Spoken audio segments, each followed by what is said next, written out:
Comprenez bien que si ça ne dépendait que de moi, ça serait quasiment fait.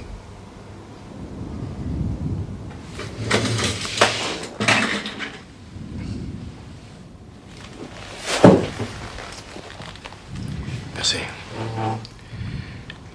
Excusez-moi de vous avoir dérangé. Je vous en prie.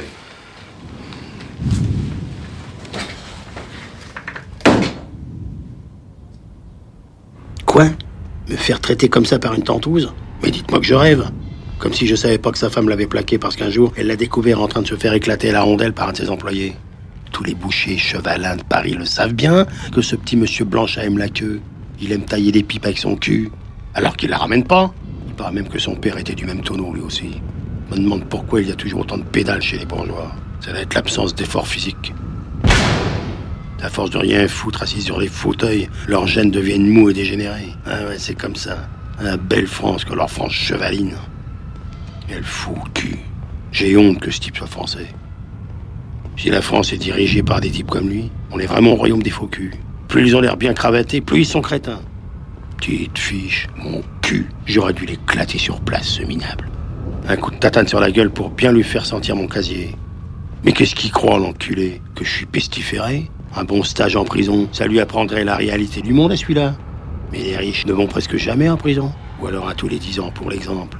La prison, c'est pour les pauvres. Quand on est riche, toutes les lois sont de ton côté.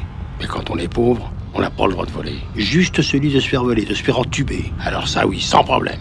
Et ce sont des bourgeois comme cette ordure qui nous volent notre fric, notre bonheur et notre dignité en toute légalité. Chaque jour, ces escrocs, fils d'escrocs, protégés par toutes sortes de lois que leurs aïeux ont mis en place, ils te mettent la main dans la poche et le doigt dans le cul. À toi, à ta femme, à tes enfants. Et en plus, ils exigent un sourire. D'accord pour le sourire. Mais alors, laissez-moi venger, car il n'y a que ça qui me fait rigoler. Ce sont des types comme Robespierre qui feraient du bien à la France aujourd'hui. Pas des grosses pédales mollassonnes comme celles qui prétendent nous gouverner. Dans ce pays, depuis des siècles, c'est toujours pareil, ou même pire. Mais aujourd'hui, les gens sont trop aidés pour faire la révolution. Tout ce qu'il peut y avoir, c'est des vengeances à titre personnel. Ça oui, comme la mienne. Mais ce sera utile pour l'ensemble. Si Robespierre c'est un grand héros national, moi aussi je le serai. À une toute petite échelle, en tuant ce gros porc de bourgeois homosexuels qui me refuse du travail parce que j'ai été en prison. Mais quoi? Il veut que je devienne un clochard qui lui taillerait des pipes pour 20 centimes? Hein? C'est ça son plan? Eh ben la violence, la vraie violence, il va apprendre ce que c'est.